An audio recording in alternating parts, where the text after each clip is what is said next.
Pai rimay kukulay kichik. Pau chakuna panchakuna yapalay kichik. Hatu kankara inapay ki son manta. Kay lima yaktape yakillas hanchiktam. Jay wow paniguna disco pilang masikuna yana payawang. Ichachu chay wanka blik yaktakuna manta, pori mak yaktakuna manta, yakuchu yaktakuna manta.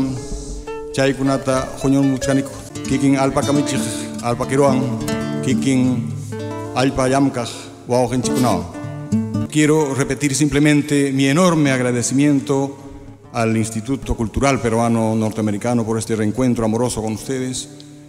Volver a repetir también mi agradecimiento enorme a Ernesto Hermosa, al maestro Víctor Angulo, a Manuel Breña Cascarita, a quien le decimos completito, porque profesa todas las artes huancavelicanas, a Ronald Arce, joven guitarrista andahuaylino, como lo digo en el documento, amante de lo antiguo que es actual a la vez.